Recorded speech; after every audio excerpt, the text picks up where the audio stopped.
नमस्कार दोस्तों, मैं हूं राहुल ज़ैफ। लीगल चैनल में आपका स्वागत करता हूं। दोस्तों, अक्सर ये जो केसेस हैं हमारे 498A स्पेशली, इसके अंदर कहानी क्या होती है?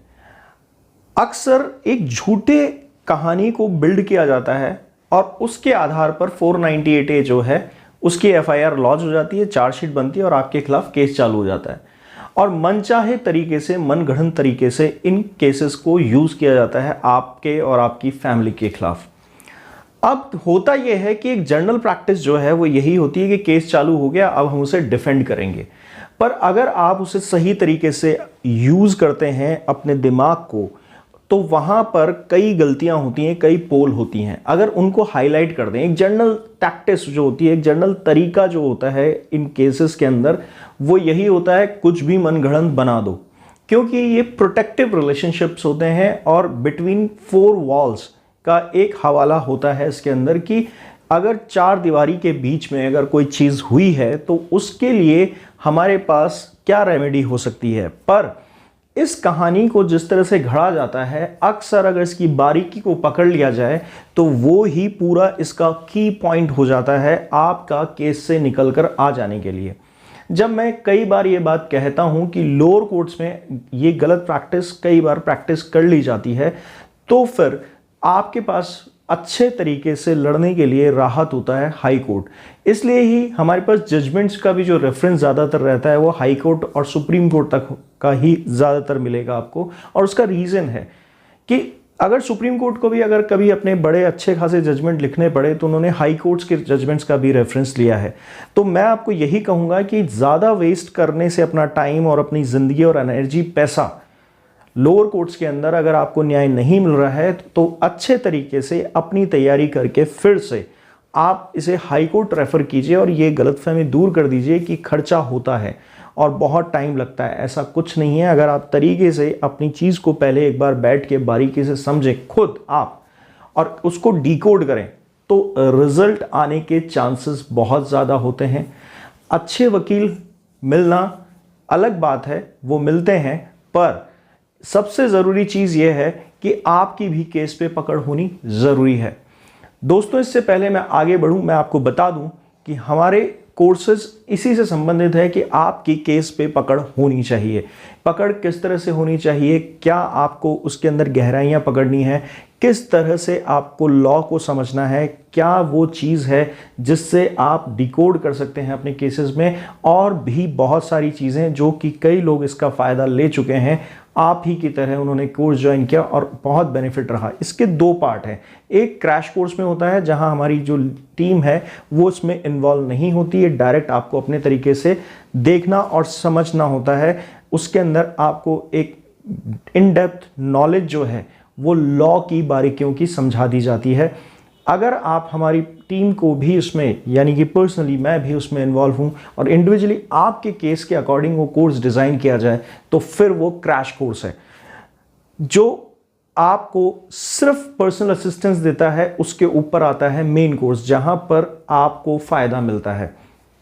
दोस्तों, अगर आप ज्वाइन करना चाहते हैं तो आप हमें संपर्क कर सकते हैं यहां दिए हुए नंबर पे व्हाट्सएप मैसेज करके।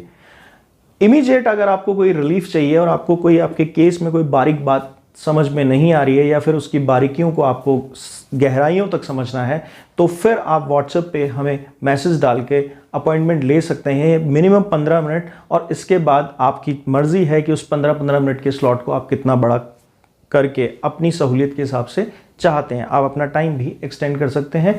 मैसेज कीजिएगा, कॉल नहीं उठाए जाते हैं, इस नंबर पे कॉल नहीं उठाते हम लोग, सिर्फ मैसेज कीजिए और मैसेज पे ही आपको सारी अपॉइंटमेंट की प्रक्रिया समझा दी जाएगी, चाहे वो क्रैश कोर्सेज की हो, चाहे वो मेन कोर्सेज की हो, या फिर आपको सिर्फ अपॉइंटमेंट लेना हो। तो दोस्तों, इस जाति को समझने के लिए कि आप किस तरह से एक बारीक सी चीज़ से पूरे 498A के केस से बाहर आ सकते हैं, ये समझने के लिए आज इस जजमेंट पर आप नज़र डालिए। इस केस में पत्नी ने पति और उसके 4 भाइयों, उन सब की पत्नियों और अपने साथ अपने ननद और ननद के पति के खिलाफ 498A 506 223 की FIR दर्ज की। केस कुछ ऐसा बना कि यह सब लोग एक साथ अजमेर राजस्थान में रहते थे पत्नी के साथ। पत्नी जो थी आगरा उत्तर प्रदेश की रहने वाली थी और पत्नी का इल्ज़ाम यह है कि उसके पति और उसके ससुराल वालों ने उसको दहेज के लिए प्रताड़ित किया, मारा पीटा और घर से धक्के देके बाहर निकाल दिया।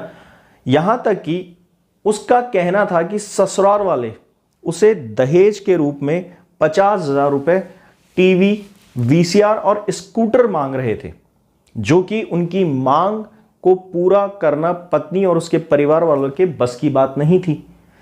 इसलिए उन सभी ससुराल वालों ने उसे घर से निकाल दिया क्योंकि डिमांड्स पूरी नहीं हो रही थी और वे लोग अपने घर से उसे निकाल जब चुके थे तो फिर वहां से वह आगरा अपने मायके आकर रहने लगी। इतना ही नहीं, पत्नी के पिता ने सारी बातों को सुलझाने के लिए कोशिश भी की, वे अजमेर भी गए और पति और उसके परिवार वालों को अलग से समझाने की कोशिश की, उनसे बात की, लेकिन किसी भी तरह से बात नहीं बनी। इसके बाद पत्नी ने आगरा में रहना ही सही समझा और वह आगरा में रहने लगी, लेकिन उसका पति और उसके परिवार वाले लगातार पत्नी और उसके परिवार वालों को पर दहेज की मांग का दबाव बनाते रहे, बढ़ाते रहे। पति का कहना था, अब पति की बात सुनी गई, कि जब तक कि वह उसकी डिमांड पूरी नहीं करती है तब तक वह उसे घर लेकर नहीं आएगा। पत्नी आगे यह भी इल्ज़ाम लगाती है कि पति और उसके परिवार वाले कुछ दिनों बाद अजमेर से आगरा उसके मायके में आए।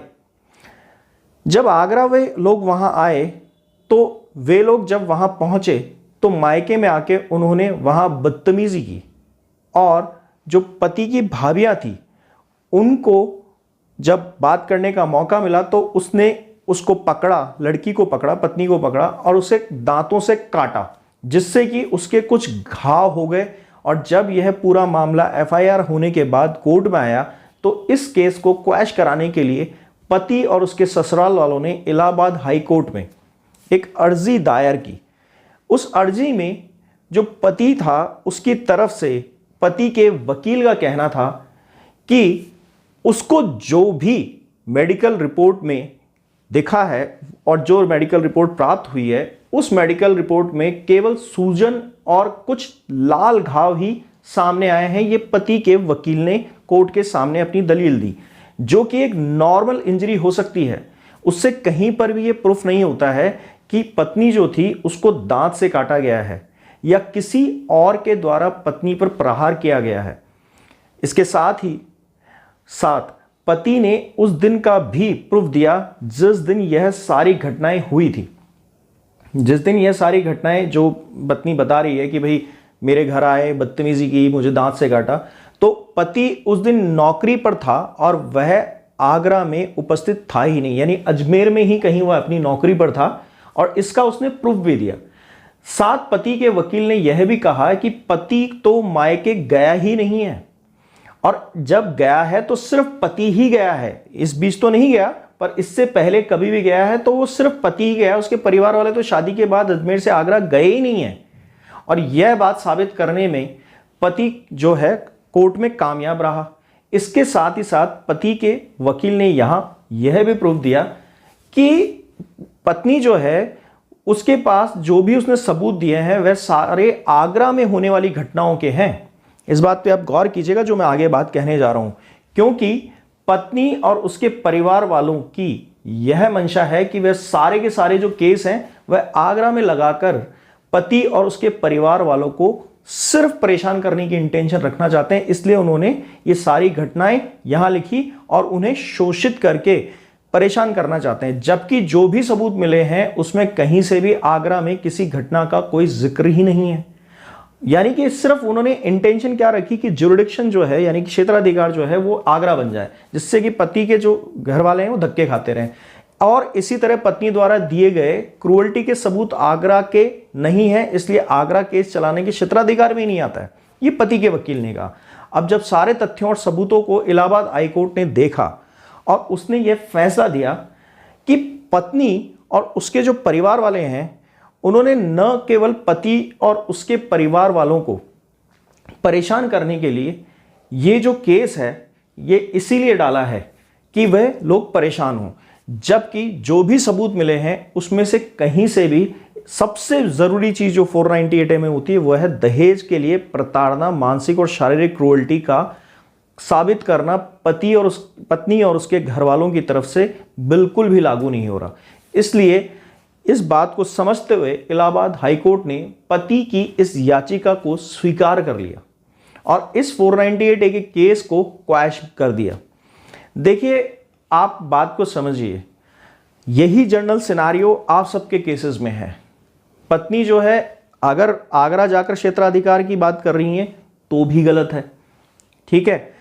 लेट्स से आपकी पत्नी भी कहीं किसी दूसरे शहर में रहती है और आप भी किसी दूसरे शहर में रह रहे हैं और पत्नी अगर वहां जाकर सारी घटनाओं को दिखा रही है तो भी वो गलत है। वह केस उस केस क्षेत्राधिकार के आधार पर क्वैश किया जा सकता है। अगर वह ये कह रही है कि आपकी सिटी में सारी घटनाएं हुई और केस वो वहां से लगा रही है तो भी क्षेत्राधिकार के आधार पर या तो वह केस क्वैश हो जाएगा और या फिर आप उसे ट्रांसफर कराकर अपने सिटी ला सकते हैं और ये बहुत बड़ा अचीवमेंट आपका रहता है।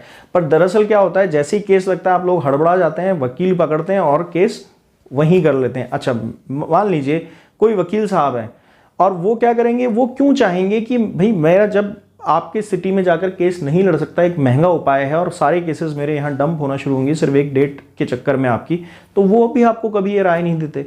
तो इस वजह से आप कभी भी अगर इस तरह से केस में फंसे हुए हैं तो सबसे पहले ज्यूरिडिक्शन को चैलेंज कीजिए। हो सकता है आपका केस ही क्वैश हो जाए और अगर ज्यूरिडिक्शन में क्वैशिंग भी नहीं हो तो एक ऑप्शन और लेके चलें कि इसको ट्रांसफर कर दिया जाए अन्यथा। तो ये जो चीजें हैं इन चीजों के ऊपर फोकस करना शुरू कीजिए। छोटी छोटी सी बारीक बारीक जो चीजें हैं आपके केसेस में बेसिक डिफरेंसेस लेके आती हैं, पर आप लोग यहां पर चूक रहे हैं। आप लोग अक्सर सिर्फ ये होता है कि जैसे कोई होता है एक मुकाबले में उतर गए हैं और अनुभव आपको किसी बात का नहीं है, जैसे बॉक्सिंग रिंग में उतर गए, अनुभव किसी बात का नहीं है, बस वो उधर से घुसा मारेगा मुझे भी मारना है। आपको ये देखना है कि क्या आप सही तरीके से लड़ रहे हैं। ये तरीके आपको रोज बताए जाते हैं सिर्फ इसलिए कि आप इनकी गहराइयों में आए और ये चैलेंजेबल ऑफेंसेस हैं जो मैं आपको आज इस केस में बता रहा हूं। ये बड़े आसानी से चैलेंज हो सकता है। इसके अंदर कोई कोई विधि विज्ञान कुछ लगने वाला नहीं है, कोई विशेष विज्ञान नहीं लगने वाला, ये चैलेंजेबल ऑफेंसेस होते हैं। तो अगर आपके केसेस में इस तरह का कोई ऑफेंस है तो उसे जरूर क्वैश कराएं। और ये तो मैंने क्षेत्राधिकार की बात की, पर एक बोनस पॉइंट आपको मैं और समझा देता हूं। हर केस में एक झूठ छिपा हुआ होता है, उस झूठ को बारीकी से देखें, स्पेशली एमएलसी से रिलेटेड। तो जब आप एमएलसी को पूरा का पूरा गहराई से कोर्ट के सामने समझाते हैं, देखिए 498A जो है वो बेसिकली दहेज की डिमांड और उसके लिए स्पेशली की गई क्रूरता, डिमांड की गई एक सिंपल वर्ड में।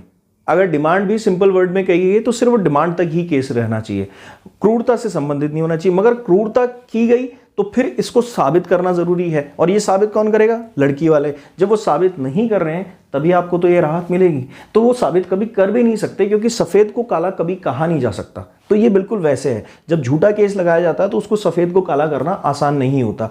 लोअर कोर्ट में अक्सर ये प्रैक्टिसेस आप लोगों की लापरवाही और शुरुआत में कम जानकारी की वजह से चल जाती है। पर अगर आप थोड़ा बहुत भी अगर इस तरह की नॉलेजेस अब इन YouTube चैनल्स पे आकर ले रहे हैं तो मेरा आपसे एक निवेदन है कि अपनी गहराइयों को समझिए, अपनी पिटीशन को प्रॉपर देखिए कि क्या उसमें ऐसी बारीकी है तो उसे चैलेंज कीजिए ना।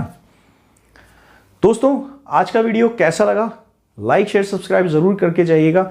आप जो मुझे हौसला बढ़ाने के लिए कमेंट्स करते हैं मैं उसे पूरी सीरियसनेस से लेता हूं, कोशिश करता हूं कि आपके लिए फिर अच्छा और बेहतर कोई वीडियो लाऊं और एक इंप्रूवमेंट हर बार अपनी कोशिशों में आपको दिखाऊं। Thank you.